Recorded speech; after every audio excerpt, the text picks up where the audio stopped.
बिस्मिल्लाहिर्रहमानिर्रहीम अस्सलामु अलैकुम नाजरीन। अज दा जिहड़ा मेरा मौजू है वो ये है कि जिहड़ा गाजर दा बीज है जिहड़ा ज़ाती घर तैयार किया जाता है वो किस तरीके दे नाल अच्छा बीज तैयार किया जाता है ताकि साडी जान छुट जाए। असी मार्केट जो लवन जाने सानू तरह तरह दी गल्लां करनियां पौंदियां ने ते नाल ही सानू सुननियां पैंदियां ने ते गारंटियां लैनियां पैंदियां ने। इस सारी तफसील मौजू वक्त है गाजर दा बीज बनावन दा तरीका और केड़ी तरीक तो इसे शुरू करना है। लेकिन मेरी रिक्वेस्ट है तुहाडे अगे जेड़ी गल ते मैं खुद अमल करना, मेरी दुआ है अल्लाह तबरक व तआला तुहानू भी इस गल ते अमल करने दी तौफीक अता फरमावे। वो ये है कि 100 मरतबा अस्तगफिरुल्लाह ते 100 मरतबा सल्लल्लाहु अलैहि वसल्लम अल्लाह दे हबीब ते दरूद पढ़ना चाहिए ते 100 मरतबा सानू अल्लाह को माफ़ी मंगनी चाहिए सुबह ते रात समझ लग्या। इंदे ते मैं खुद अमल करना ते तुहानू भरावां नू यूट्यूब फैमिली नू जेहड़े मेरे नाल मुहब्बत करते हैं मेरा चैनल देखते हैं उन्हें रिक्वेस्ट करना तुसी भी इन्हें ते अमल करो। दुनिया का जेहड़ा भी तुहाडा काम नहीं होंदा वो मेरा अल्लाह वो कर देगा। तो हुण असी चलने हैं असल टॉपिक की तरफ। मेरा नाम है मियाँ मुहम्मद अफजल, अराइम फैमिली नाल मेरा ताल्लुक है।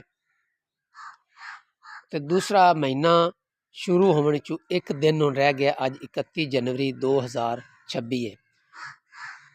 नवंबर के महीने अक्तूबर ते नवंबर के महीने गाजर लाई जाती है। गाजर ते इनका जिहड़ा बीज बनाया जाता है वो फरवरी ते मार्च के महीने बनाया जाता है। लिहाजा मार्च का महीना जिहड़ा है वो थोड़ा जा फुल बहार चला जाता है तो स्टार्ट बहार शुरू हो जाती है जी फरवरी की यकम तो स्टार्ट हो जाती है। इस वास्ते अच्छी गाजर लिया के जी तुहानू आ गाजर नज़र आ रही है इहदे नाल दी साफ सुथरी गाजर तुसी लियानी है।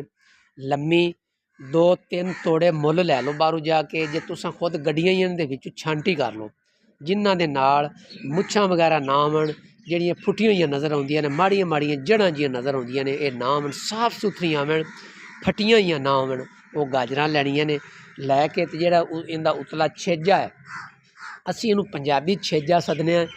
ये 2 इंच 3 इंच 2 इंच उत्ते रहन देना, उन्होंने तू कट देना ते कट के सोहने तरीके दे नाल कम अज़ कम 6 इंच ताईं, ये 6-7 इंच की गाजर होंदी है 10 इंच की। लिहाजा तुसी 3 इंच तो लैके 4 इंच तक गाजर रखनी, थल्लों पतली गाजर तुसी कट देनी है। इनू सदने डक बन जाता है। गाजर जरा असी दोबारा लावनी है, बी बनावना से उन्होंने कहने डक बन गया।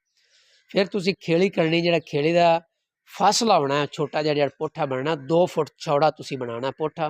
उन्होंने बना के तोड़ ताई लंबा तो उनके विच तुसी DAP सटनी है। हर पुट्ठे दे खेली दे विच तुसी DAP सटनी, उन्होंने खुराक लाजमी देनी है। अगर आली मिल जाए गोबर वाली तो वह भी विच तुसी लाजमी खराल ये सट के हत्थां दे नाल खलार देनी है भी जज़ब हो जाए। तो एक जड़ा वो डक है वो तुसी जदों लावना है उनका जड़ा उपर वाला डक का हिस्सा है वो 1 इंच नंगा रह जाए, बाकी सारे का सारा विच तुसी पूर देना है।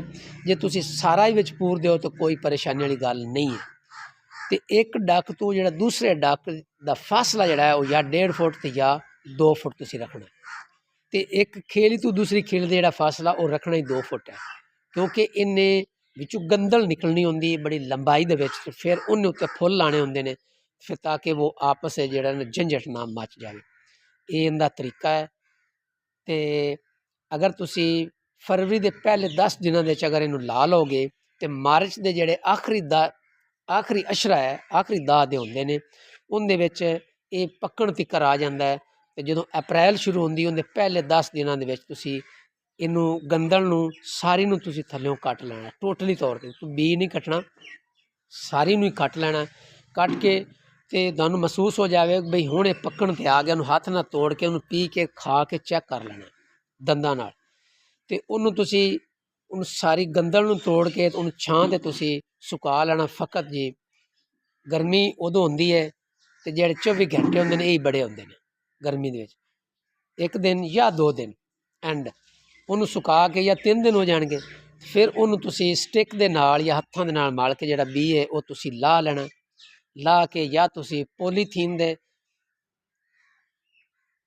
ਕੋਸ਼ਿਸ਼ ਤੇ ਤੁਸੀਂ ਕਰੋ ਕਿ ਕੱਪੜੇ ਦੀ ਪੋਲੀਥੀਨ ਹੋਵੇ ਤੇ ਜਾਂ ਫਿਰ ਕਾਗਜ਼ ਦੀ ਪੋਲੀਥੀਨ ਹੋਵੇ।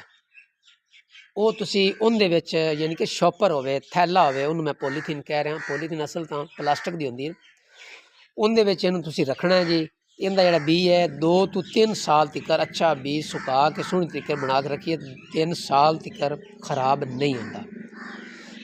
ਜਿੰਨੀ ਅੱਛੀ ਗਾਜਰ ਲਾਓਗੇ ਉਤਨਾ ਹੀ ਅੱਛਾ ਬੀਜ ਹੋਏਗਾ ਤੇ ਉਹਨੂੰ ਫਿਰ ਅੱਗੇ ਤੁਸੀਂ ਨੈਕਸਟ ਸਾਲ ਤੁਸੀਂ ਉਹਨੂੰ ਗੱਡਣਾ ਹੈ। ਤੇ ਬੜਾ ਮਹਿੰਗਾ ਤਰੀਨ ਬੀਜ ਗਾਜਰ ਦਾ ਹੁੰਦਾ ਹੈ ਤੇ 1 ਏਕੜ ਦੇ ਵਿੱਚ 8 ਕਿਲੋ ਬੀਜ ਲਾਇਆ ਜਾਂਦਾ ਹੈ। ਇੱਕ ਕਨਾਲ ਦੇ ਵਿੱਚ 1 ਕਿਲੋ ਬੀਜ ਲਾਇਆ ਜਾਂਦਾ ਹੈ। ਇਹਦੀ ਮੁਕੰਮਲ ਤਫਸੀਲ ਤੁਹਾਨੂੰ ਦੱਸੀ ਹੈ।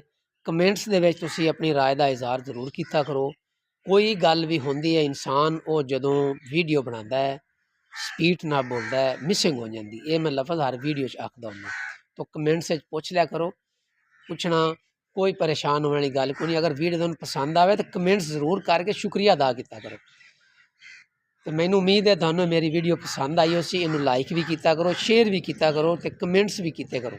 ਇਸੇ ਪਲੇਟਫਾਰਮ ਤੇ ਮੈਂ ਤੁਹਾਡੀ ਮਦਦ ਕਰ ਸਕਦਾ ਔਰ ਇਸੇ ਤੇ ਤੁਸੀਂ ਮੇਰੀ ਕਰ ਸਕਦੇ ਨੇ। ਇਹ ਵੀ ਇੱਕ ਸਦਕਾ ਜਾਰੀਆ ਹੁੰਦਾ। ਮੈਂ ਜਿਹੜੀ ਵੀ ਵੀਡੀਓ ਬਣਾਉਣਾ ਮੈਂ ਅਲਹਮਦੁਲਿਲਾ ਬੜੀ ਪੌਣ ਛਾਣ ਕਰਕੇ ਤੇ ਫਿਰ ਮੈਂ ਵੀਡੀਓ ਦਾ ਆਗਾਜ਼ ਕਰਦਾ ਹੁੰਦਾ, ਤਾਂ ਕਿ ਜਿਹੜਾ ਭਰਾ ਵੀ ਮੇਰੀ ਵੀਡੀਓ ਵੇਖੇ ਉਹਨੂੰ ਅੱਛੀ ਮਾਲੂਮਾਤ ਮਿਲੇ, ਉਹਨੂੰ ਕਿਸੇ ਹੋਰ ਦੇ ਦਰ ਤੇ ਜਾਣ ਦੀ ਜ਼ਰੂਰਤ ਮਹਿਸੂਸ ਨਾ ਹੋਵੇ। ਉਹ ਰਾਜ਼ੀ ਹੋਵੇ, ਉਹ ਆਖੇ ਵੀ ਵਾਕਈ ਮੈਂ ਵੀਡੀਓ ਵੇਖੀ ਹੈ। ਤੇ ਮੈਂ ਇਹਨਾਂ ਲਫ਼ਜ਼ਾਂ ਨਾਲ ਹੀ ਮੈਂ ਇਜਾਜ਼ਤ ਚਾਹੁੰਦਾ। ਅੱਲਾ ਹਾਫਿਜ਼।